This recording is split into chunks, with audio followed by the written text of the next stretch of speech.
अस्सलाम वालेकुम नाज़रीन, मेरा नाम है वक़ास अहमद और आज हम बात करेंगे अमेरिका के ईरान पर हमले के बाद पैदा होने वाली सूरत हाल के हवाले से। नाज़रीन, गुज़िश्ता रात अमेरिका ने ईरान के एटमी तनसीबात पर जो बंकर ब्लास्टर बम्स थे और क्रूज़ मिज़ाइल के ज़रिए हमले किए और इन हमलों के बाद अमेरिका बाकायदा तौर पर ईरान इसराइल जंग में शामिल हो चुका है। ईरान पहले भी अमेरिका को ये वार्न कर चुका था कि अगर अमेरिका की तरफ से ईरानी सरज़मीन पर हमले किए गए तो उसका जवाब दिया जाएगा, और रात के हमलों के बाद भी ईरान का जो मौक़िफ़ सामने आया है वो यही है कि ईरान हर सूरत अमेरिका को इस हमलों का जवाब देगा। लेकिन यहाँ पर एक सवाल पैदा होता है कि अमेरिका जो कि ईरान से हज़ारों किलोमीटर दूर है, ईरान किस तरह से अमेरिका को इन हमलों का जवाब दे सकता है? क्या ईरानी मिलिट्री के पास कोई ऐसी ताकत या ऐसा मिज़ाइल है जो अमेरिका को हज़ारों किलोमीटर दूर जाके हिट कर सकता है? तो यकीनी तौर पर इसका जवाब 100% ना में आता है। लेकिन इसके बावजूद ईरान के पास ऐसे ऑप्शन मौजूद हैं जिनमें से अगर कोई एक चूज़ करे ईरान, तो अमेरिका को और उसके इत्तेहादियों को डायरेक्टली या फिर इनडायरेक्टली जो है वो नुकसान पहुंचा सकता है और अपने ऊपर होने वाले हमलों का जवाब दे सकता है। इस वीडियो में हम तफसील के साथ उन सारे ऑप्शंस पर बात करेंगे और ये भी नतीजा खस करने की कोशिश करेंगे कि ईरान इन सारे ऑप्शंस में से किस ऑप्शन की तरफ माइल होता नज़र आ रहा है। तो सबसे पहले तो हम बात करते हैं कि जो मोस्ट इम्पॉर्टेंट ऑप्शन है ईरान के लिए, और वो ये है कि यकीनी तौर पर ईरान डायरेक्टली अमेरिकन सरज़मीन को हिट तो नहीं कर सकता, लेकिन अमेरिका के जो मिडल ईस्ट में एसेट्स हैं वो मिलिट्री की सूरत में है, वो नेवल एसेट्स की सूरत में है, और वो ईरान जो अमेरिका के मिलिट्री पर्सनल्स हैं मिडल ईस्ट में, उनको वो टारगेट करके अपने ऊपर होने वाले हमलों का जवाब दे सकता है। नाज़रीन, अगर हम बात करें मिडल ईस्ट में अमेरिका के एसेट्स की, तो 20 से ज़ायद एयर बेसिस जो हैं वो मिडल ईस्ट में अमेरिका के मौजूद हैं, और ये 20 के 20 जो एयर बेसिस हैं वो ईरान के मिज़ाइल की जो है उनकी रेंज में आते हैं। अमेरिका के जो बेसिस हैं वो कुवैत में है, बहरीन में है, यूएई में है, ओमान में है, सऊदी अरब में है और कतर में है। और ये जितने भी 20 के 20 एयर बेसिस हैं या जिनको आप जो एयर बेसिस हैं या मिलिट्री बेसिस हैं, ये ईरान इनको हिट करने की ताकत रखता है, क्योंकि ईरान ने जो अपनी मिज़ाइल कैपेबिलिटीज़ इसराइल के ख़िलाफ़ शो करवाई है, तो उससे ये चीज़ तो क्लियर हो सकती है कि सारे के सारे जो एयर बेसिस हैं ये ईरान के जो मिज़ाइल हैं उनको हिट कर सकते हैं। इसके साथ साथ अमेरिका के 3 जो नेवल एसेट्स हैं जो कि ईरान के इर्द गिर्द समंदरों में मौजूद हैं, ईरान उन पर भी हमला कर सकता है। खलीज फारस में भी अमेरिकन बहरी बेड़ा मौजूद है, बहरा अरब में भी और रेड सी में भी। इन तीनों समंदरों में भी अमेरिका के नेवल एसेट्स मौजूद हैं, और कल जो अमेरिका ने ईरान पर हमला किया उसमें एयरफोर्स ने भी अमेरिका की हिस्सा लिया और नेवल जो वारशिप्स थे उनकी तरफ से भी क्रूज़ मिज़ाइल फायर किए गए। तो ऐसा लगता है कि ईरान के लिए ये ऑप्शन ज़्यादा सूटेबल है कि वो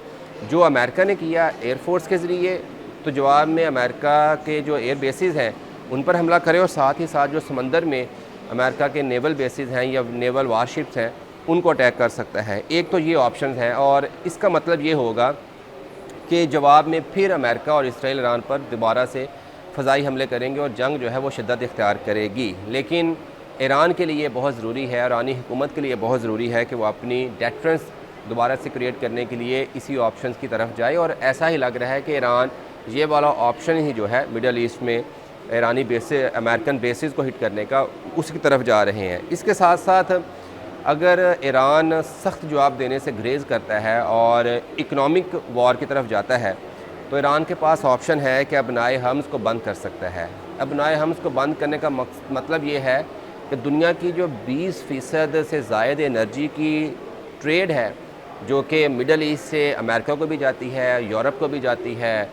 जो है वो चाइना की तरफ भी आती है, फिर न्यूजीलैंड, ऑस्ट्रेलिया, इंडिया, जापान सब तरफ जाती है, वो डिस्टर्ब हो सकती है। और अगर 20 से 25% जो एनर्जी की सप्लाई है वो अगर मुतासर होती है, यकीनी तौर पर दुनिया की जो इकॉनमी है वो तो हिलेगी ही, लेकिन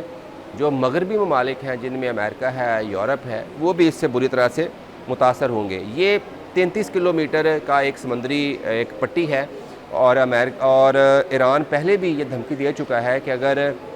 उस पर फ़ज़ाई हमले इसराइल नहीं रोकता और अमेरिका उसमें शामिल होता है,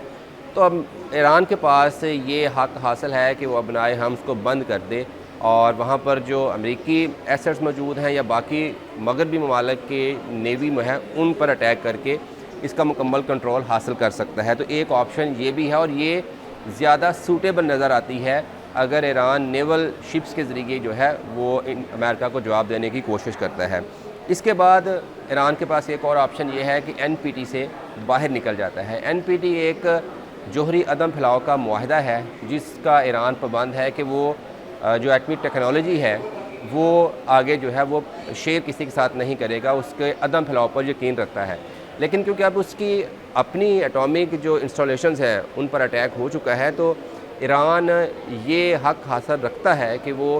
अदम फैलाव का जो मुआहदा है उससे बाहर निकल जाए और फिर इस टेक्नोलॉजी को दूसरों के साथ भी शेयर करे और ख़ुद भी एटमी बम के हसूल का ऐलान करे। इसके साथ साथ जो ऑप्शन पीछे बचते हैं वो ईरान के लिए वो तो ना होने के बराबर हैं। और वो ऑप्शन क्या है कि ईरान अमेरिका की बात मान ले और जवाबी हमला ना करे और मुज़ाकरात करने के लिए बैठ जाए। इसका मतलब होगा कि ईरान सरेंडर कर दे। और अब तक की जो सूरत हाल है, खा वो इसराइल का हमला हो या फिर अमेरिका का ईरान पर हमला हो, तो ऐसा ईरान की तरफ से होता हुआ तो नज़र हमें नहीं आ रहा। तो ज़्यादा चांसेस यही हैं कि ईरान जो है वो अमेरिका के बेसिस या मिलिट्री इंस्टॉलेशन जो